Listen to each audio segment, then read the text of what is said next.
ఓం నమో నారాయణాయ నమశివాయ. మహాభారతంలో ఆదిపర్వం అండి. నేను ఎక్కడివరకు డిస్కస్ చేశాను? పాండవులు బ్రతికున్నారన్న విషయం వీళ్ళకి తెలిసింది. ఎవరికి? కౌరవులకి. కంటిన్యూషన్.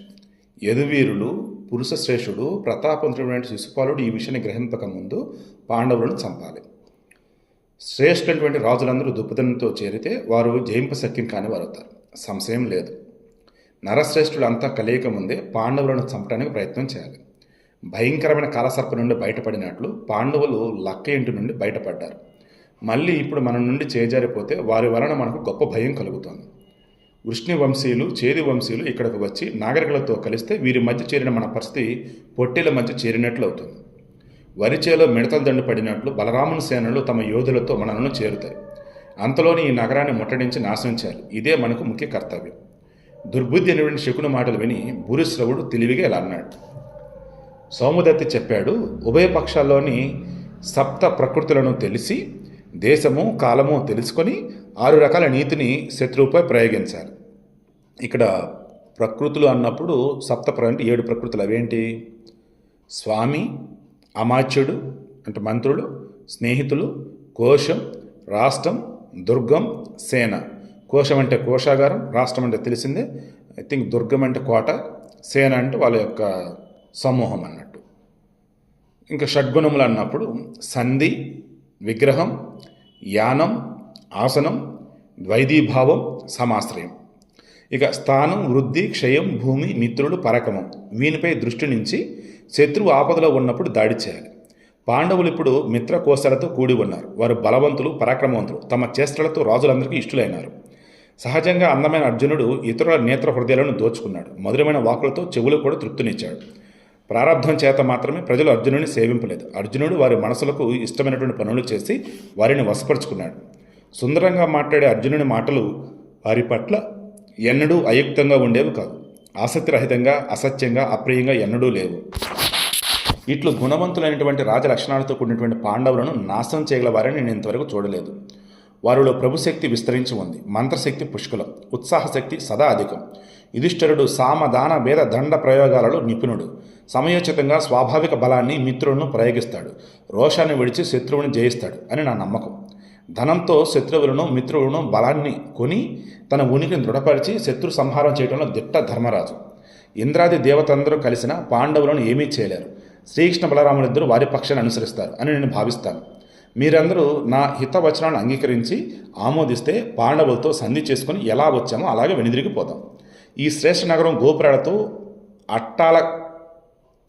అట్టాలకాలతో, చుట్టూ నీటితో సంరక్షింపబడింది. 4 వైపులా గడ్డి, ధాన్యం, ఇంధనాలు, రసాలు, యంత్రాలు, ఆయుధాలు, ఔషధాలు, తలుపులు, ద్రవ్యాగారాలు, ఓక మొదలగు వాటితో నింపబడి ఉంది. భయంకరాలయ విశాలైనటువంటి చక్రాలతో, పెద్ద పెద్ద అట్టాలకాలతో, దృఢమైన చీలలు, ఘడియలు, సెటింగులతో కూడి ఉంది. ఆ పురానికి ఐష్టకం, దారవం, మానుష్యం అని 3 ప్రాకారాలు ఉన్నాయి. మానుష్యాన్నే నృగర్భం, దట్ మీన్స్ నరగర్భం అంటారు. ఇది లోపల ఉంటుంది. ప్రాకారకర్తలు దీన్ని శ్రేష్టమైన ప్రాకారంగా భావిస్తారు. ఈ విధంగా ఈ నగరం తెల్లని నరగర్భంతో ప్రకాశిస్తుంది. ఎన్నో తాడిచెట్ల ప్రమాణం గల స్థలవృక్షాలతో సంరక్షింపబడుతుంది. ప్రజలు, ప్రకృతులు ద్రౌపదుని పట్ల అనురక్తులయ్యారు. బయటి, లోపలి కర్మాచారులు అందరూ దాన మానాలచే పూజింపబడ్డారు. పాండవులు ముట్టడం పడిన వారిని విని యాదవ శ్రేష్ఠులందరూ ప్రచండ శస్త్రాస్త్రాలతో మన మీద పడతారు. సో ఏమాత్రం మన పాండవుల మీద కనుక ముట్టడికి దిగినామా యాదవులంతా కూడా మన మీద పడిపోతారు. ఈ మాటలు మీకు ఇష్టమైతే దుర్యోధనునికి పాండవులతో సంధి చేసి మన దేశానికి పోదాం. ఇది నా అభిప్రాయం. అందరూ ఆదరించాలి. రాజులకు అందరికీ క్షేమను భావించి ఈ ఉత్తమ కర్తవ్యాన్ని ప్రబోధించాను అన్నాడు. స్వయంవరం పూర్తి కాగా రాజులందరూ ద్రౌపది పాండవులను వరించిందని తెలిసి వచ్చిన వారు వచ్చినట్లే వెనుకకు తిరగసాగారు. అర్జునుని ద్రౌపది వరించడం చూచి దుర్యోధనుని మనసు వికలమై అశ్వత్థామ, శకుని, కర్ణుడు కృపులతో రాజధానికి తిరిగి వచ్చాడు. అక్కడ దుశ్శాసనుడు అతనిని చూచి సిగ్గుపడి మెల్లమెల్లగా ఇలా పలికాడు. సోదర, అర్జునుడు బ్రాహ్మణ వేషం ధరించినందున ద్రౌపదిని పొందగలిగాడు. రాజా, అతనిని ధనుంజయుడిని ఎవరూ గుర్తింపలేదు. నేను అదృష్టమే గొప్పదని భావిస్తాను. పౌరుషం దైవం ఎడల నిరర్ధకం. ఇంతవరకు పాండవులు బ్రతికినందున మన పౌరుషాన్ని నిందించాలి. ఇలా మాట్లాడుతూ పురోచనను నిందిస్తూ దీనులై దుఃఖంతో హస్తినకు చేరారు. లక్షా గృహాగ్ని నుండి బయటపడినటువంటి పాండవులకు ద్రుపదునితో సంబంధం ఏర్పడిందని తెలిసి దృష్టద్యుమ్నుని, శిఖండిని, ఇతర ద్రుపద కుమారులను తలుచుకుని కౌరవులు ఎంతో భయపడ్డారు.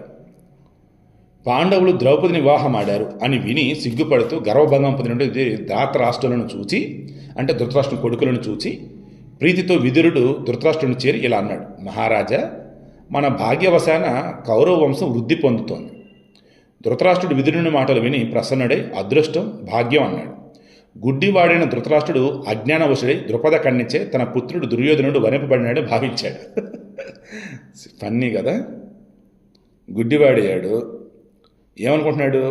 తన కొడుకు దుర్యోధనుడు ద్రౌపదిని పెళ్లి చేసుకుని చెప్పేసి అనుకుంటున్నాడు. వెంటనే ద్రౌపదికి ఆభరణాలను తెమ్ము అని ఆజ్ఞాపించాడు. ద్రౌపదిని తీసుకొని రమ్మని దుర్యోధనుడితో పలికాడు. వెనుక నుంచి విదురుడు ద్రౌపది పాండవులను వరించిందని, అందరూ క్షేమని, ద్రౌపది నుంచే గౌరవపడ్డారని తెలిపాడు. ఆ స్వయంవరంలో వారి బంధువులను, సైనిక శక్తిని కలుసుకున్నట్టుకు వచ్చినటువంటి వారి గురించి ధృతరాష్ట్రుడికి విదురుడు తెలిపాడు. విదురుని మాటలు విని ధృతరాష్ట్రుడు తన ఇంగితాన్ని కనిపించడానికి అదృష్టం అన్నాడు. ఇక ధృతరాష్ట్రుడు అన్నాడు: చూశారు, పాండవులు జీవించి ఉన్నారన్న వార్త వినిపించిన నీకు శుభం కలుగు కాక. కుంతి పరమసాధ్వి, ద్రుపదునితో సంబంధం మనకు కోరతగినదే. అతడు మాననీయమైనటువంటి వసువు వంశంలో జన్మించాడు. వ్రతం, విద్య, తపస్సులలో వృద్ధుడు, రాజులలో అగ్రగణ్యుడు. అతని పుత్ర పౌత్రులందరూ నియమ పాలనను చేసేవారు. అతని బంధువులందరూ మహాబలుడు. పాండురాజునుకున్న పుత్ర ప్రేమ కంటే పాండవులపై నాకు ప్రీతి ఉంది.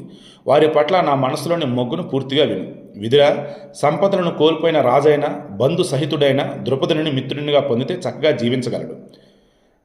అలా మాట్లాడే ధృతరాష్ట్రుడితో విదురుడు: రాజా, నీకు పెక్కేండ్లు ఇట్టి బుద్ధి నిలుచుగాక అని పలికి తన భవనానికి వెళ్ళిపోయాడు. తరువాత దుర్యోధనుడు, కర్ణుడు కూడా ధృతరాష్ట్రుడిని చేరి ఇలా మాట్లాడారు: విదురుని ఎదుట మీతో మేము దోషాలను చెప్పలేము. ఇది ఏకాంతం. మిమ్ములను చేరాం. మీ అభిష్టం తెలపండి. తండ్రి, మీరు మా శత్రువుల వృద్ధిని మన అభివృద్ధిగా భావిస్తున్నారు. పైగా విదురుని ఎదుట వారిని ప్రశంసిస్తున్నారు. పుణ్యాత్ముడా, మనం చేయతగినది వేరు, మీరు ఆచరించేది వేరు. పాండవుల శక్తిని తగ్గించడమే మనం ఎల్లప్పుడూ చేయదగినది. సమయానికి తగిన కర్తవ్యం మనం ఆచరించాలి. ఆ విషయమే మాట్లాడాలి. వారు మనలను బంధుపుత్ర బల సహితంగా నాశనం కావించకుండా చేయాలి. సో ఈరోజు ఇక్కడ చదువుతున్నాను. రేపు వచ్చేసి ఎన్నో అధ్యాయం? 200వ అధ్యాయం. ఇప్పుడు 200వ అధ్యాయం దాకా వచ్చేసాం. సో రేపు 200వ అధ్యాయం డిస్కస్ చేద్దాం. ఈరోజు చాలా కీలకమైన చూడండి. కళ్ళున్న గుడ్డోడని, నీ కళ్ళు లేవురా అని కొందరు అంటూ ఉంటారు. ఏంటంటే సర్వేంద్రియానం నయనం ప్రధానం. నేను గుడ్డివారిని తక్కువ చేయట్లేదండి, తప్పుగా అసలు అనుకోదు. వాళ్ళకి వేరే శక్తులు చాలా ఉంటాయి. అంటే మనలో చాలామంది కళ్ళుండి కూడా కొన్ని గ్రహించలేరు. కళ్ళు లేనిటువంటి ఇప్పుడు ధృతరాష్ట్రుడు ఎలా ఉన్నాడు? విదురుడు లాంటి పక్కన ఉన్నా అన్నీ చెప్తూ ఉన్నా సరే అబ్బే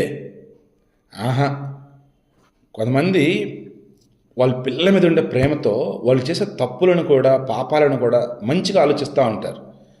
అది చాలా ప్రమాదం అన్నమాట. ధృతరాష్ట్రుడు అది చేశాడు. అలా మీలో ఎవరైనా ఉంటే దయచేసి మార్చుకోండి.